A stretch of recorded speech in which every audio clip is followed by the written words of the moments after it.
Olá, sou Fernanda Ferraro, sou estudante do 12º período de Medicina. Vou fazer a abordagem de leishmaniose visceral e esquistossomose. Iniciando por leishmaniose visceral. A leishmaniose visceral, também conhecida como calazar, é uma doença causada pelo protozoário do gênero Leishmania, que aqui nas Américas, no Brasil, é da espécie Leishmania infanto, e ela comete tanto animais como cães e raposas, como também os seres humanos. E como é que se dá essa transmissão para os seres humanos? É através da picada do mosquito Lutzomia, que é o mosquito palha, tem outras denominações pelo Brasil. Então, o mosquito pica o cão, que é um reservatório desse protozoário, um cão doente, e também pica o ser humano, fazendo essa contaminação. Então, aqui está o primeiro ponto importante na contenção dessa doença. É justamente o controle do vetor, que é o mosquito, e o controle dos reservatórios. Infelizmente, os cães adoecidos por leishmaniose visceral não têm tratamento e precisam ser sacrificados. Com relação à epidemiologia da doença, ela chama atenção porque tem uma alta taxa de mortalidade se não tratada, e cada vez mais está ocorrendo uma expansão para áreas urbanas, ou seja, de áreas rurais para áreas urbanas. O que acontece? As formas amastigotas do protozoário se proliferam no sistema retículo endotelial, acometendo órgãos como o baço, fígado e medula. Consequentemente, as manifestações clínicas vão estar envolvendo esses órgãos. Então, quando é que eu vou suspeitar de leishmaniose? Quando eu estiver diante de um paciente que teve contato prévio com um cachorro com calazar em suas redondezas e apresentando um quadro de esplenomegalia febril, com ou sem hepatomegalia. Essa febre vai ser uma febre regular e prolongada. O paciente, além da hepatoesplenomegalia, vai apresentar emagrecimento, com pele seca, cabelos quebradiços. E outras manifestações possíveis são hemorragias do tipo epistático, gengivorragia e petequias, e também icterícia e ascite. Então, diante de um quadro de esplenomegalia febril, pensar sempre em leishmaniose visceral. Outros diagnósticos diferenciais possíveis são, nos casos infecciosos, uma tuberculose disseminada, uma malária, doença de Chagas e esquistossomose nas fases agudas, porque lembrar que esquistossomose crônica, ela não cursa com febre, e também uma outra não infecciosa, que é a leucemia mieloide crônica.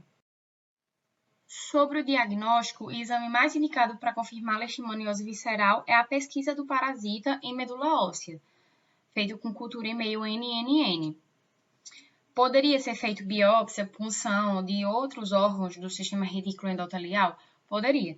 Inclusive, o baço é o local onde tem maior sensibilidade para se detectar as formas amastigotas do protozoário. Mas também existe um maior risco no procedimento. Por exemplo, um risco de perfuração. Então, na prática, opta-se pela biópsia de medula óssea. Com relação aos testes sorológicos, eles têm algumas limitações porque eles são escassos no nosso meio. Mas entre eles, o mais usado é a imunofluorescência direta e as amostras vão ser positivas a partir da diluição de 1 para 80. As limitações desses testes, em geral, é porque os anticorpos ficam positivados por longo tempo. Então, isso inviabiliza, por exemplo, a gente usá-los como critério de cura, ou então identificar casos de recidiva. Ou seja, se a gente fizer um teste sorológico positivo, sem uma clínica fraca, por exemplo, pacientes oligosintomáticos, assintomáticos, isso não me autoriza a indicar tratamento para esses pacientes, porque inclusive podem dar falsos negativos. Com relação aos exames inespecíficos, eles podem nos ajudar no nosso raciocínio clínico.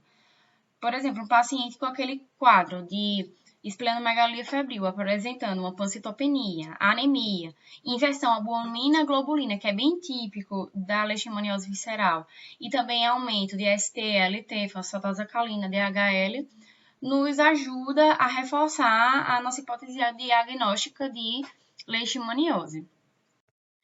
Paciente com leishmaniose visceral precisa ser internado para tratar. Os medicamentos específicos é o antimoniato de N-metilglucamina e a anfotericina B lipossomal, sendo a primeira preferível. Será usada anfotericina B nos casos de refratariedade à metilglucamina, em pacientes menores de 1 ano e em pacientes que têm insuficiências cardíaca, hepática, renal. A dose do antimoniato de metilglucamina é 20 mg por quilo e é feita por 20 dias, uma vez ao dia. Pode ser tanto intravenosa como intramuscular, preferir intravenosa. Então, no paciente com 20 quilos, a dose ficaria de 400 mg, que é aproximadamente uma ampola. Alguns pacientes têm indicação de antibiótico terapia associada, seria feita com ceftriaxona. Então, as indicações são pacientes com neutrófilos abaixo de 500, pessoas abaixo de 2 meses de idade, quadro infeccioso definido ou pacientes com toxemia. E lembrando que os pacientes têm pancitopenias, têm hemorragias, então ficam prescritos hemoderivados conforme necessidade. Então, um exemplo de prescrição, uma dieta oral livre, conforme aceitação, buscar acessos venosos periféricos, um soro glicosado de manutenção para esse paciente, a glucantine, que é a droga específica, fazer uma ampola endovenosa de 24 em 24 horas, correr em 5 minutos. Ceftriaxona, considerando que o paciente tenha um daqueles critérios, que também fica de uma vez ao dia. Dipirona, o paciente pode ter febre, pode ter dor, então fica uma dipirona associada. E eu deixo aqui essa observação embaixo, não pus na prescrição, mas aqui estão as doses dos hemoderivados, conforme a necessidade. Agora, dando início à abordagem da esquistossomose. Já a esquistossomose é causada pelo Schistosoma mossonium, platelminto. Tem como hospedeiro intermediário o caramujo do gênero Bionfalaria e hospedeiro definitivo o homem, vivendo no seu sistema venoso mesentérico. O que acontece basicamente é que a cercária penetra na pele, gerando uma dermatite localizada com erupções e pruridos, e mais para frente os ovos ganham uma corrente sanguínea e vão se alojando em vários locais, em vários órgãos. Quando eles se alojam, formam uma reação inflamatória ao seu redor, com formação de granuloma esquistossomótico.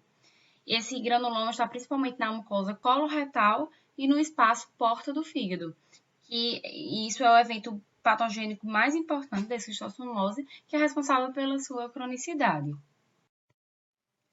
Quando suspeitar de esquistossomose, normalmente o paciente vai vir com a história de banhos de rio, seja na infância ou recentemente, que são chamadas lagoas de coceira, e associada a sintomatologias de fase inicial e de fase crônica. Por exemplo, na fase aguda, o paciente tem uma dermatite cercariana, que assim que ele entra em contato com essas lavas, gera um prurido pela penetração e que mais ou menos 12 a 24 horas geram erupções macropapulares. Com 4 a 6 semanas, o paciente vai apresentar febre de Takayama, que é uma febre alta, intermitente, em torno de 4 semanas e está associada a algumas sintomatologias abdominais, por exemplo, náuseas, vômitos, dor abdominal, diarreia, do tipo disentérica. Pode apresentar mialgia, poliartralgia, tosse seca, broncoespasmo, enfim, vai variar, dependendo de onde está ocorrendo a deposição dos ovos. No exame físico, pode ter um hepatosplenomegalia, poliadenopatia, e no exame laboratorial vai ter marcado uma eosinofilia intensa, podendo ter leucocitose com aumento de neutrófilos. A esquistossomose crônica vai variar dependendo do órgão que foi mais acometido. Então, existem as formas hepatointestinal, hepática, hepatoesplênica, pulmonar, renal e neurosquistossomose. Então, a sintomatologia vai variar muito. O que eu quero chamar a atenção é que na fase crônica sempre está ausente a febre, a não ser que ela tenha uma enterobacteriose associada, como por exemplo uma salmonelose, mas isso é algo à parte. Outro ponto, a esquistossomose é uma síndrome de hipertensão porta, ou seja, os ovos ficam depositados ali no espaço porta e ao longo do tempo pode gerar fibrose periportal nodular, que é chamada de fibrose de Simons. Então, a função hepática está preservada, ela não está prejudicada, a gente não vai esperar um prejuízo laboratorial nessa função hepática, de forma geral. E a hepatosplenomegalia, do tipo nodular, com predomínio no lobo esquerdo, É raro o acometimento pulmonar, mas quando acontece, normalmente ele gera uma forma de hipertensão pulmonar. Na prática, no dia a dia, diante da suspeita de uma esquistossomose, eu vou solicitar um exame parasitológico de fezes, que vai ser realizada a pesquisa de ovos nessas fezes através da técnica de Lutz e Catocates. A sensibilidade dele é baixa, em torno de 50%, então se recomenda que sejam feitas muitas amostras, em torno de 6. A biópsia retal é um outro método utilizável, que pode ser para esse diagnóstico, mas ela é principalmente indicada, na verdade, assim, mais usada para o controle de cura. E existem as provas imunológicas, que é melhor nas cronicidades. Essa intradermorreação é feita principalmente em pacientes não oriundos de áreas endêmicas. Os demais testes não são tão usuais a nível SUS. O tratamento deve ser feito com praziquantel ou com oxaminiquine. A droga de escolha é praziquantel pelo fato de ele agir contra agentes etiológicos de outras doenças, como tênia sólida e tênia saginata. O tratamento é via oral e feito ambulatorialmente. Só se indica casos de internações quando o paciente tem uma febre de Takayama mais pronunciada, que gere hemorragias, instabilidade hemodinâmica que precisa ser compensado. Então, agudamente, é realizado um corticosteroide tópico para a questão da dermatite cercariana. E antes de iniciar essa droga oral, é feito prednisona 1 mg por quilo dia. A dose do praziquantel é 50 mg por quilo. E é em dose única, como havia falado. O controle de cura é realizado através de exames parasitológicos de fezes e ou biópsia retal no 6º mês. Então, como ficaria uma prescrição para cada? Fazia um uso tópico de betametasona pomada, aplicado 2 vezes ao dia por 5 dias. E o uso oral de prednisona, num paciente de 20 kg seria 20 mg, então tomar um comprimido 1 vez ao dia. E o praziquantel, num paciente de 20 kg, considerando que a dose é de 50 mg por quilo, ficaria 1 grama. Então, tomar 2 comprimidos em dose única.